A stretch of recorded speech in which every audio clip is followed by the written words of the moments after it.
Bismillahirrahmanirrahim. Alhamdulillahi rabbil alamin.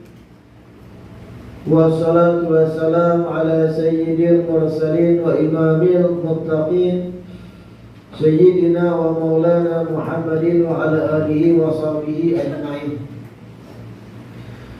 Alhamdulillah, segala puji kembali dan selalu terhatur kehadirat Allah Subhanahu wa ta'ala yang masih melimpahkan nikmat sehat, nikmat panjang umur, nikmat kesempatan, nikmat keafiatan, sehingga kita seberataan diperkenankan berjumpa dan berkumpul lagi di majelis taklim kita ini.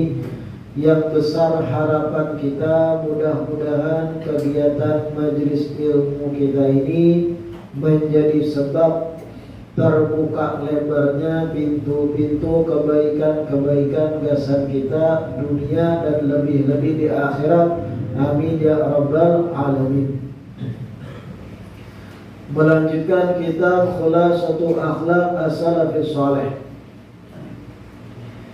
Di perjumpaan terakhir kita masih membaca wa min akhlaqihim radhiyallahu ta'ala anhum husnu adabihim ma'as saghiri fadlan 'anil kabiri wa ma'al 'abid. Termasuk daripada akhlaknya para salafun saleh, bagusnya adab mereka terhadap orang yang lebih anu, apalagi terhadap orang yang lebih tua.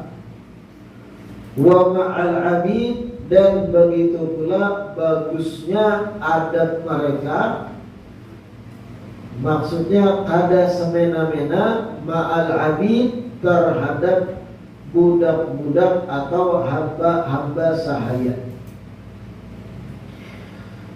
Semalam kita membaca bahwasanya adab itu sendiri, kata adab, wal aslu fil adabi syuhudun naqsi fi anfusihim wal kamal fi ghairihim. Asas dari adab itu, seorang manusia itu jadi bisa beradab. Kenapa? Karena ia memiliki prinsip yang asasi, memandang kekurangan terhadap diri dan memandang kesempurnaan terhadap orang lain. Kenapa fulan itu beradab lawan orang sekitarnya? Karena ia memandang pada dirinya pribadi dengan segala macam kekurangan, dan ia memandang orang lain, baik nang tuhannya, baik nang anumnya, baik nang di bawah inya kedudukannya, dipandangnya lebih sempurna daripada inya, sehingga terdorong agar inya beradab menghadapi orang-orang sekitar. Aksu man kana qalilal adabi, dan ini kebalikan dari orang yang kada beradab.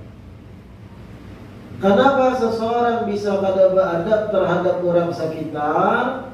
Karena ia memandang pada dirinya sempurna dan memandang orang lain dengan kekurangan, lalu sewenang-wenang ia bertingkah laku terhadap orang. Nah, di sini ada yang bagus dibaca. Imam Sya'rani dalam Tanbihul Muhtarin Sidin menyebut, wa kana Bakrun ibnu Abdillah al-Muzani yaqul, Imam Bakar bin Abdillah al-Muzani berkata, idza ra'aita man huwa akbaru minka fa'adhibhu. Apabila engkau melihat ada orang lain yang lebih tua darimu, maka agungkanlah orang tersebut. Wa qul, dan katakan pada dirimu sendiri, innahu sabaqani ilal Islam wal amali shalih. Orang tua ini terdahulu pada aku memeluk dan mengamalkan ajaran Islam, dan lebih banyak amal solehnya daripada aku, karena ketua. Wa idza ra'aita man wa asgharu minka fa'adhimhu wa qul fi nafsik inni qad sabaqtuhu ila junub. Dan apabila engkau melihat ada orang yang lebih anum darimu, maka agungkan juga, ujar Imam Bakar bin Abdullah, dan katakan pada dirimu sendiri, inni qad sabaqtuhu ila dzunub, aku yang lebih tua darinya, terdahulu aku banyak berbuat dosa daripada ini. Karena aku tak tua, tak banyak aku berbuat dosa daripada inya nang anu. Nah ini yang dilajari Imam Bakar bin Abdullah. Bahasanya itu mindset berpikir ketika berinteraksi dan bersosial lawan orang-orang sekitar kita. Bertemu orang yang lebih tua, ujar sidin, agungan. Kayak apa mengagungkannya? Pandang bahwa inya karena lebih tua dari kita, amalnya pasti terbanyak pada kita. Ketika bertamu yang lebih agungkan juga. Bagaimana mengagungkannya? Dengan memandang bahwa karena kita lebih tua darinya, tak banyak kita dosa dari yang lebih agung ini. Nah kayak itu terus memandang orang, sehingga kita pun beradab lawan orang lain, merasa kecil terus. Kayak itu gambaran garis besar salafun saleh. Kada sebuah piragah harap itu ada sebuah piragah. Artinya bagian piragah, piragah alim, piragah paling ahli ibadah, piragah paling barasih, piragah paling banyak amaliyah, piragah paling dekat lawan Allah dan Rasul. Kalau piragah dan piragah semacam itu, lalu tak pandang orang sekitar rendah dirinya. Kalau sudah tak pandang orang sekitar rendah, otomatis kayaknya meremehkan orang. Mau kada mau tindak tanduk perbuatannya, baik perkataannya ya, gerak-geriknya akan berkesan meremehkan orang sekitar. Kenapa? Ia memandang diri lebih sempurna. Orang yang beradab selalu memandang kekurangan pada diri dan memandang orang lain lebih sempurna darinya. Walau di bulan semalam pangkatnya lebih tinggi dari yang dipandangnya. Ia bos di gawian, dapat memandang pada anak buah, aku ini lebih banyak kekurangan daripada anak buahku. Kebanyak ia beramal soleh padaku, sehingga bertata karamah berbandir lawan anak buah. Ada sing nyawa udah, walau di bawahnya pangkatnya. Nah itu orang beradab. La ilaha illallah. Wa idza akramaka an-nasu faqul hadza min fadlillahi alayya la astahiquhu. Lalu dari Imam Bakar bin Abdullah Al-Muzani juga, apabila manusia menghormatimu, ini dengarkan nih. Kalau bisa ini jadi mindset berpikir kita. Apabila manusia akramakan nasu, memuliakan dirimu, manusia menghormati dirimu, faqul, maka katakan pada dirimu sendiri, hada min fadlillahi alayya la astahiquhu. Orang jadi menghormati aku, ini semata anugerah dan pemberian dari Allah Ta'ala. Allah yang memuliakanku, Allah yang memberi anugerah ini, yang mana la astahiquhu, hakikatnya aku kada berhak dihormati.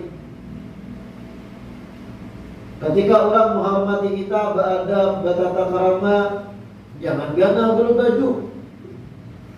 Lalu muncul perasaan memang seharusnya patut aku dihormati. Nah, itu bahaya penyakit.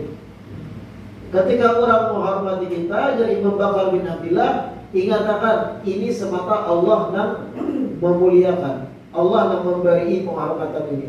Yang kita sendiri kada berhak sebenarnya dihormati. Kita tahu kekurangan kita, nah itu. Kita tahu ketika kita dalam kesendirian apa yang kita gawi. Kenapa orang menghormati kita? Karena orang tuh kada tahu kelakuan kita. Coba jangan tahu kelakuan kita ketika kita dalam kesendirian, ketika kita seurangan dalam kamar, ketika kita zaman lagi dahulu macal-macalnya, masa lalu kita, masa kelam kita, ada yang jadi preman baharinya, ada yang baharinya ketujuh main babinian, ada yang baharinya menyabu, ada yang baharinya menjual sabu, ada yang baharinya bahkan mungkin membunuh orang. Lalu tiba-tiba dihormati orang. Langsung aja, aku ini gak ada layak dihormati dalam hati nih. Ini semata Allah dan memuliakanku, dan aku sebenarnya kadang berhak dihormati. Itu yang bagus. Jangan ambungan. Nah, mengambil ambungan. Dihormati orang memang layak, aku dihormati. Siapa dulu dong? Siapa dulu dong? Jangan tahu tuh ikam apa nih ikam gawi dalam WC orang pada menghormati ikam. Jangan tahu kayak apa percakapan ikam nang kadang mohon maaf tina malanji lawan orang berduaan. Kada kacau orang menghormati ikam. Sama kita berataan gitu nih. Orang menghormati kita, ada yang berulun berpian, hormat lawan kita, beradab, berapik, berpandir. Sematanya anugerah Allah. Seandainya tahu mereka yang menghormati kelakuan asli kita dalam kesendirian, masa lalu kita, tingkah laku bahari kita, pemandiran kita yang kadang jorok, berduaan lawan kawan dan semacamnya, dan pemandiran kita kadang layo di grup WA lawan kawanan. Bujurai api bepandir sekali di grup WA pemandiran bilang kayak binatang menyenyamkan orang. Dihormati orang mana itu semata Allah dan menutupi aib pula orang hormat. Padahal aku ada berhak menerima. Nah, dalam bujur supaya kita tuh kada ambungan, kada kenal bulu baju. Itu dari Imam Bakar bin Abdillah Al-Muzani. Lalu dari Sidin. Wa idza ahanuka faqul hadza bidzambin ahdattuhu. Apabila manusia menghinakanmu, kembalikan tadi. Apabila dirimu dihinakan orang lain, artinya orang semena-mena terhadap kita, banyawa budak lawan kita, ada berakhlak, berpandir, ada beratak ramah, lipus lawan rokok, tiupakannya kamu hal kita berpandir. Ada bertakut biar tak tujuh kada berokok, lipus kada beradab. Ahanu, apabila manusia kada menghormatimu, apa dari Imam Bakar bin Abdillah? Faqul, katakan pada dirimu sendiri, hadza bidzambin ahdattuhu. Ini sebab dosa yang aku perbuat, sehingga layak aku menerima perbuatan yang ada sikit. Memang layak aku menerima penghinaan kayak ini, karena aku banyak dosa juga. Ketika dihinakan orang, tanamkan dalam hati kita, memang layak aku diperlakukan kayak ini karena aku berdosa, gara-gara dosaku juga. Nah, itu harus hidupnya yang mau dipakai. Nasihat Imam Bakar bin Abdillah ini nyaman. Melihat orang yang tua, langsung kita berpikiran ini pasti lebih banyak amalnya daripada aku karena umurnya tak banyak, umurnya tak tua. Tadahulu sidin mengamalkan Islam, tadahulu sidin memeluk Islam, tadahulu sidin menggawi ajaran Islam. Lalu kita memuliakan yang Tuhan. Bertamu nang wah, terbanyak aku dosa. Ini hanya 15 umur, aku 30 dah. Sehingga terbanyak aku berbuat dosa. Lalu kita muliakan nang Ketika dihormati orang, wah ini semata Allah yang menghormatiku. Aku padahal ada layak menerima penghormatan ini. Aku ini banyak gawian yang kada karuan ketika dalam kesendirian. Allah benar menutupi aibku. Ketika dihina orang, memang layak aku dihina. Memang layak aku diperlakukan semena-mena karena aku yang berbuat dosa. Kayak itu terus prinsip kita. Kadang mudah tersinggung gitu. Kadang ambil pusing dengan sikap-sikap buruk orang lain. Kalau orang menghormati, kita terima penghormatan tadi, tapi dalam hati tetap kita berjibaku, adalah yang aku dihormati. Aku tahu kelakuan seorang dalam hati. Jangan diucapi juga, aku diucapi. Aku ini adalah aku ini berdosa dihormati. Itu sebagaimana pernah kita baca, man damma nafsahu fil mala'i faqad madahaha. Siapa orang yang menghinakan dirinya di tengah orang, sapaannya dia memuji dirinya seorang. Jangan diucap itu. Dalam hatinya ada layak kamu ini sebenarnya dihormati. Kadang mudah tersinggung kita mungkin itu tuh. Amun bujur-bujur memakai nasihat ini tuh. Ini kada hanya bisi jabatan satu man, bawahan bina sedikit berpandir, kada boleh berbiar, wah lalu ya. Kenapa ini? Ada berakhlak, ada beradab, ini, itu, ini. Tersinggung, saring, emosi, terbawa, keranjang, berpikiran, kenapa itu kurang ajar kalau aku? Kan, kadang-kadang damai hidup. Coba dari awal kita turunkan harga diri kita, habis. Kadang tersinggung. La ilaha illallah.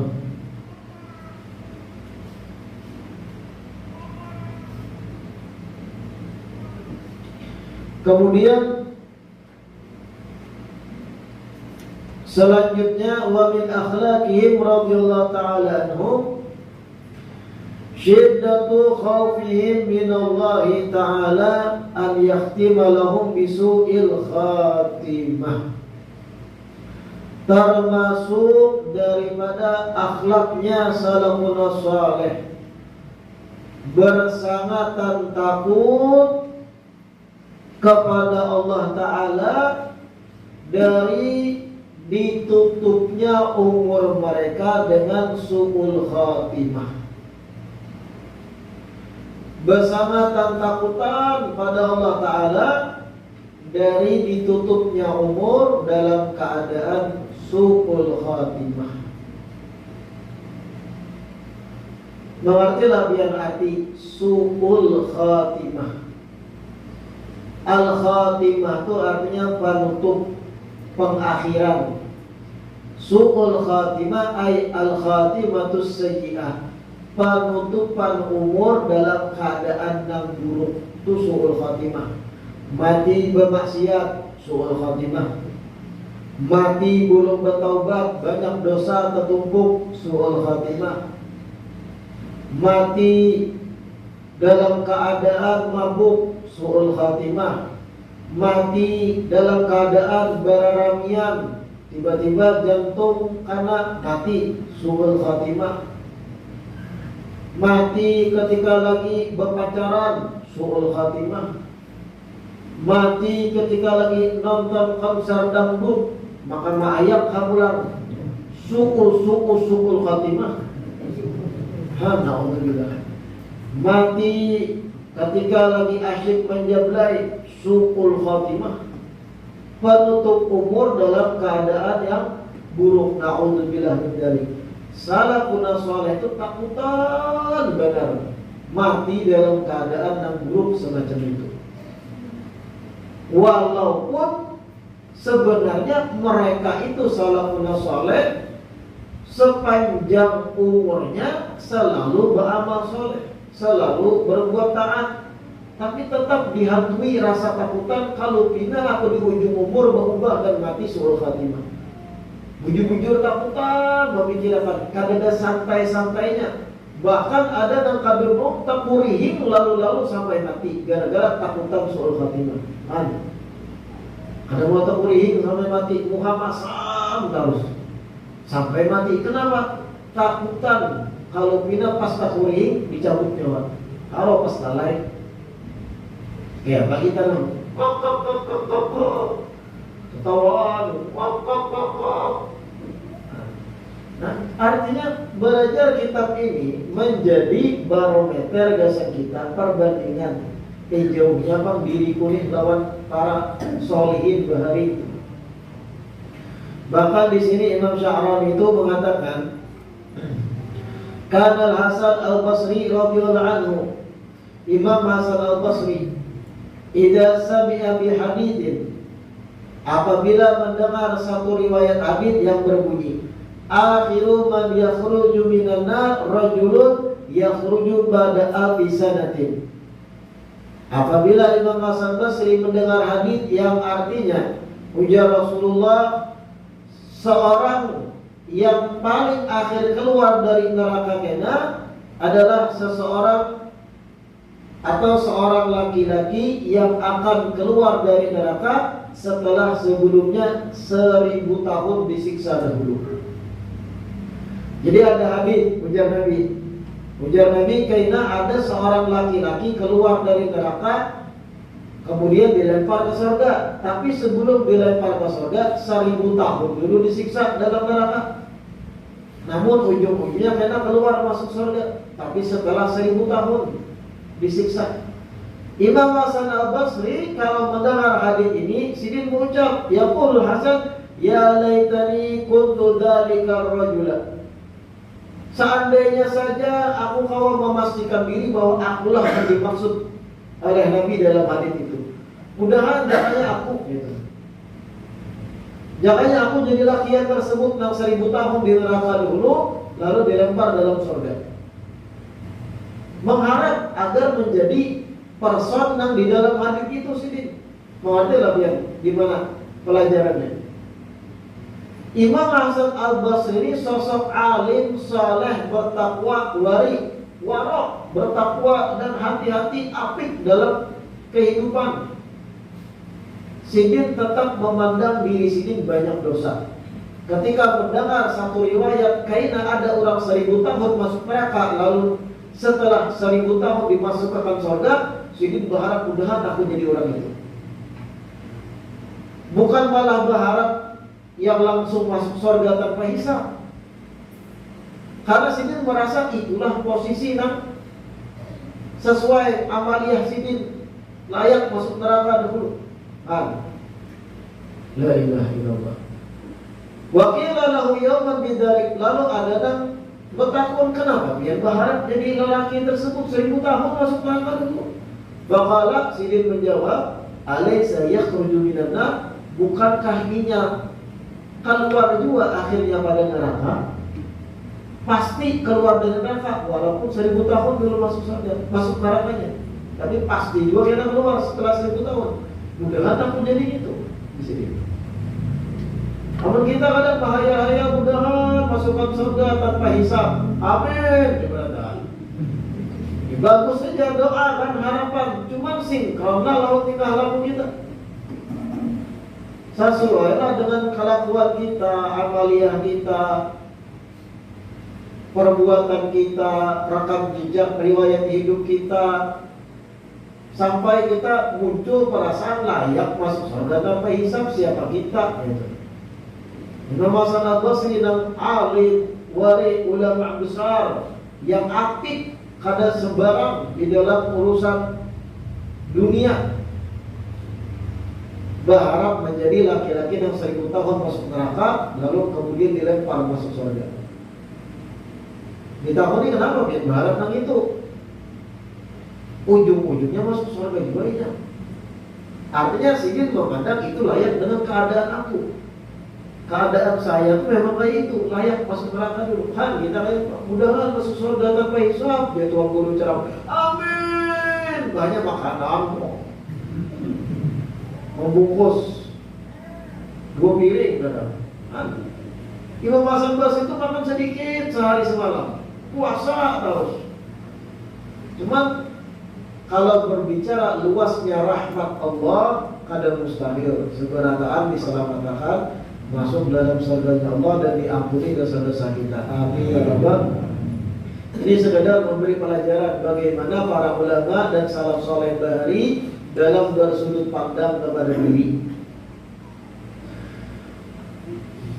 Wa kana al-Imam Abu Hanifah radhiyallahu anhu yaqul,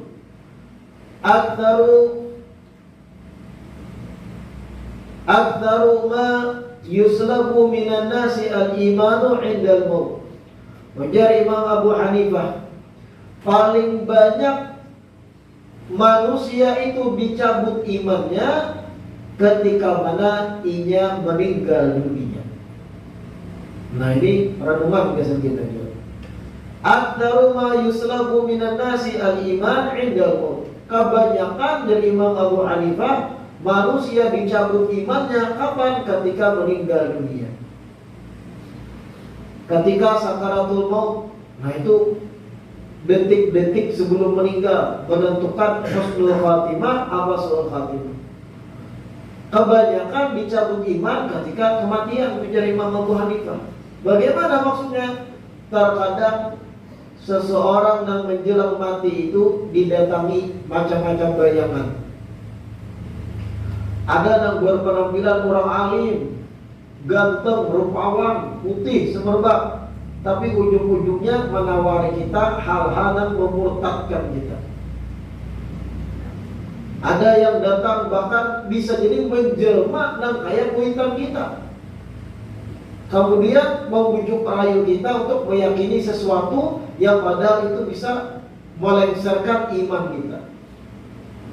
Orang sekitar yang melihat, kan melihat tidak? Yang sakaratul maut ini nak melihat siapa mendatangi. Kadang berbondong-bondong berbajuan putih, dikira bagus, saya bagian anak mati nih. Wah, orang baik mendatangi aku, ini berarti orang yang bertakwa.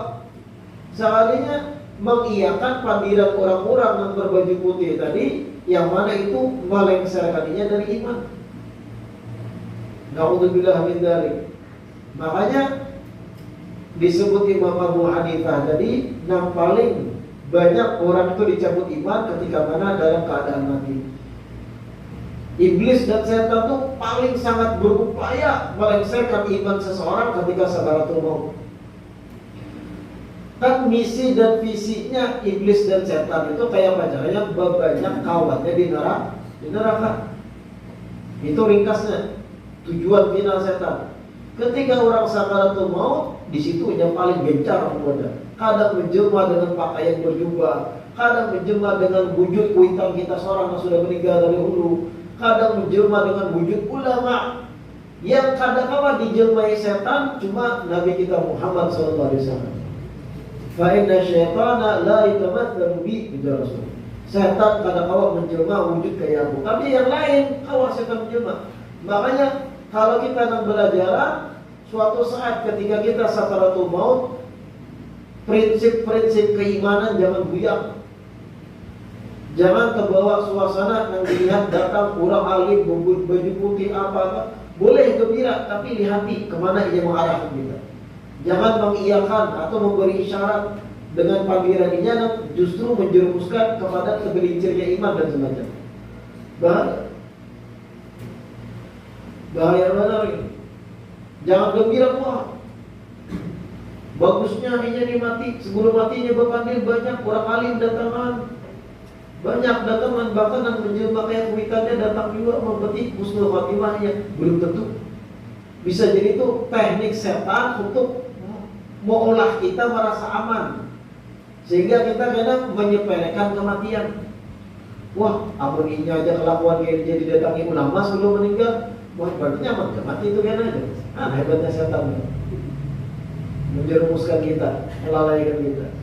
Nah, ini dari Imam Abu Hanifah, aktaru ma yuslabu minan nas al-iman indal maut. Kebanyakan dicabut iman manusia itu ketika mana kematian menjemputnya. Na'udzubillah min.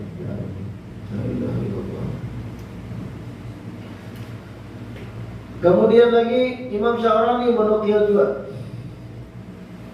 Wa kana Wuhaib ibn al-Warad yaqul, Imam Wuhaib ibn al-Warad berkata, Auha Allah Ta'ala ila Ibrahim alaihi assalatu wassalam. Allah Subhanahu wa Ta'ala mewahyukan pada Nabi Ibrahim alaihi salam, Irsil qalbak, ujar Allah, wahai Ibrahim, basuh hatimu. Faqala ya Rabb, al-ma'u la yasilu ilaihi fa kaifa aghsiluh. Nabi Ibrahim menjawab, ya Allah, Banyu itu kada kawa sampai ke dalam hati. Lalu bagaimana ulah membasuh hati? Faqala, lalu ujar Allah Ta'ala, igsilhu bitulil hammi wal ghammi wal huzni ala ma fataka minni wa ma yafut. Basuhlah hatimu wahai Ibrahim dengan banyak-banyak bersedih, banyak-banyak menyesali atas apa-apa dari amal soleh nang terlewatkan, nang kada sawat ikam kerjakan, dan apa-apa yang kelak dari amal soleh nang ikam akan lewatkan. Jadi jar Allah Ta'ala, wahai Ibrahim, basuh hati ikam. Jar Nabi Ibrahim, kayak apa? Membasuh banyu kada sampai ya Allah dalam hati.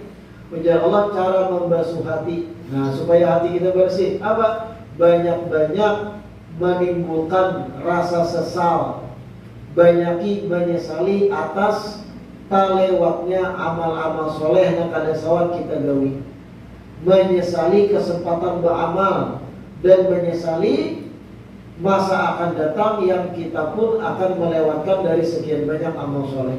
Banyak-banyak menyesal atas sedikitnya amal. Itu cara membasuh hati.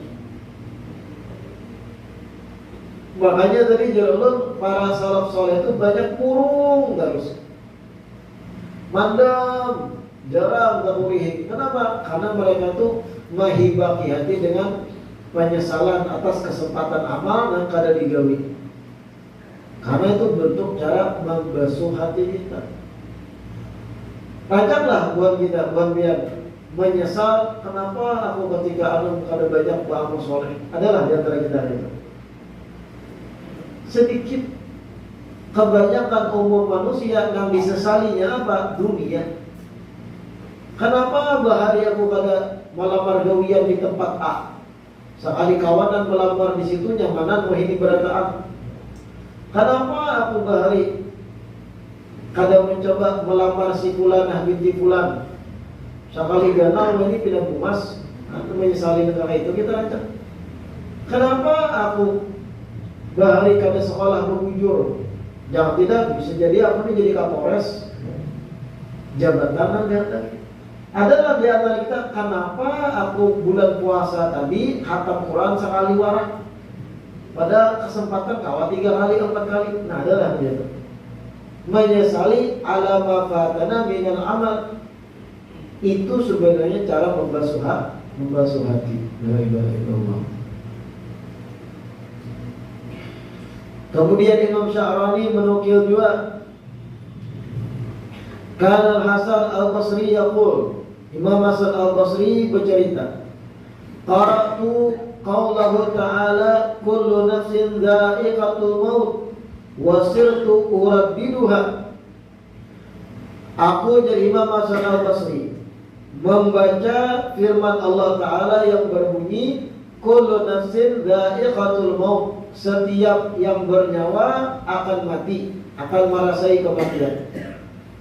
Wasirtu uraddiduha, terus aku ulang-ulangi membaca itu. Kullu nafsin dha'iqatul maut, kullu nafsin dha'iqatul maut, terus diulang-ulang Imam Hasan Basri. Fa idza bihatifin yahtif, tiba-tiba ada bisikan suara, ada yang membisikiku, penjelasan Al-Basri. Suara tadi berbisik, kam turaddidu hadhil ayat, hendak berapa banyak lagi ikam mengulang ayat ini membacanya. Waqad qatalta arba'ata alaf minal jin, dengan ikam beberapa kali sudah membaca ayat tersebut, ikam sudah mengulang 4.000 bangsa jin matian. Lima sami'uha, dikarenakan bangsa jin yang matian tadi merenungkan dengan apa yang ikam baca. Jadi bangsa jin yang beriman mendengarkan bacaan ikam, kullu nafsin dha'iqatul maut, kullu nafsin dha'iqatul maut, 4.000 bangsa jin matian. Gara-gara khusyuk merenungkan lafaz setiap jiwa itu akan merasai kematian. Falam yarfa'u tarfahum ila sama' hatta matu. Tidaklah bangsa jin tadi setelah mendengar ikam mengulang-ulang ayat tersebut, tidaklah mereka memandang langit kecuali langsung meninggal dunia. Bangsa jin itu adalah khusyuk. Kalah kita nih manusia. Mendengar ayat itu aja ada yang sampai membatin sampai mati. Saking takutannya dengan kematian timbul selanjutnya Allah Ta'ala dicabut nyawanya bangsa jin. Tak soleh bangsa jin kadang dari kita manusia. Bangsa jin nih nang mukmin, nang beriman, nang soleh melihat kelakuan manusia. Allah pada amin maksudnya. Nang kelakuan aneh-aneh, lakian mahatuk lakian, jeruk makan jeruk. Bayangkan bangsa jin melihat ya Pak. Oh mana aja bangsa jin. Liu arah kelakuan. Sesama jenis makan nafsu. Jadi bangsa jin itu banyak juga yang soleh beriman. Jangan sampai kita ini ditertawakan gara-gara kelakuan kita lipat pada bangsa jin. Na'udzubillah min. Wa kana Hammad bin Zaid la yajlisu qattu illa mustawfizan. Faqila lahu bidzalik faqala inna ma yajlisu mutma'innan man kana aminan min adabillah wa ana ghairu aminin min nuzulihi alayya lailan wa nahara. Imam Hammad bin Zaid itu salah satu manaqib Sidin. Imam Hammad bin Zaid, Sidin kada suah duduk kecuali tidaklah Sidin duduk kecuali dalam keadaan gelisah terus. La yajlisu qat illa mustawfizan. Sidin kada kawa duduk kecuali gelisah terus.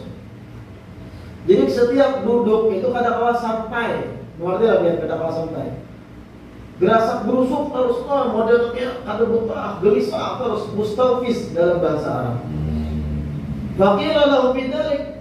Lalu orang sekitar bertakun, wahai Hammad bin Zaid, dia ini kenapa duduk gelisah terus? Kadang-kadang damai, santai, gelisah terus. Apa jawaban sini? Innama yajlisu mutma'innan man kana aminan min adabillah. Yang kawa duduk santai dan tenang adalah seseorang yang sudah merasa yakin aman dari siksa Allah hari kiamat. Itu yang sebenarnya kawa duduk tenang. Sedangkan aku ini wa ana ghairu aminin min nuzuli alayya lailan wa nahara. Kada suah merasa aman sedikit pun dari turunnya siksa Allah baik di malam atau di siang hari. Jadi sepanjang waktu cemas takutan terus dari siksa Allah, lalu berpengaruh kepada gerak-gerik. Kalau duduk dan santuy, damai, gelisah terus. Kita mau ini kenapa? Ya kayak itu duduk. Jadi sedih. Yang kawa duduk damai santai itu orang yang memang sudah dapat sertifikat pacang selamat dari adab. Aku ini belum. Padahal Imam Muhammad bin Zaid ini ulama soleh, bertakwa yang luar biasa, banyak amal perbuatan, amal soleh dan ketaatannya. Kadang kawan santai duduk, nang model nang berpose-pose itu orang. Kita mah enggak, Pak. Nang tahujud, batis kanan di atas, batis kiri di bawah, batis kiri di atas, batis kanan di bawah. Nang model tasadar, tangan di belakang gitu. Foto apa, Pak? Ada yang sambil minum kopi setengah jam menikmati damainya duduk. Jauhnya atau kita ini jauh benar. Nang santuy-santuy, kadang nongki-nongki istilah zaman now kan. Nongkrong-nongkrong, dengan santainya, mana kursinya empuk, ada ikutan tangannya, hambulah, santai. Bukan salah, selama itu kada haram, mubah boleh aja. Cuma kalau kita berbanding dengan salaf soleh, di mana kita, di mana mereka, duduknya mereka itu kadang damai, kadang santai, kadang sambil bernyanyi sampai mendengarkan musik, dikawani kopi segelas, lalu roti-roti, sambil menatap harta yang ditumpuk, merasa puas, nyaman, bertetangga jam habis duduk santai gitu. Orang kita sebagian lah, salaf kadang itu duduk kadang damai. Yang kawa duduk damai aja sedikit, orang yang memang sudah yakin selamat dari siksa. La ilaha illallah. Bukan berarti duduk santai itu haram lah. Cuma kita berbanding dengan salafun saleh, di mana kita, di mana mereka. Lalu kita tahu diri, jauh benar kita nih. Nah, tahu dirinya kita itu harapan besar ulun, bahwa kita dirahmati Allah Ta'ala. Rahimallahu ra'an arafa qadra nafsi. Allah tuh sayang dengan hambanya yang tahu diri. Dan kada koyok, ada piragah, tahu dah barometernya, jauh benar aku melawan generasi orang soleh berani. Lalu kada lagi yang piragah, berbaya sholawat 100 tasbih samukaran. Aku ini jangan kada aku benar turun. Jauhnya ikan tuh, jauh benar, jauh benar, jauh benar. La ilaha illallah. Wa kana Fudail bin Iyad yaqul wallahi inni la aghbitu nabiyyan mursalan wa la malakan muqarraban wallahu a'lam. Insyaallah kita lanjutkan di perjumpaan berikutnya. Mudah-mudahan yang kita baca hari ini bermanfaat bagi kita seberat, menjadi nasihat yang baik yang bisa kita ingat selalu, dan mudahan seberatan dengan karunia dan pemberian Allah yang maha luas pemberiannya, dianugerahkan seberatan husnul khatimah indal maut. Amin ya rabbal alamin.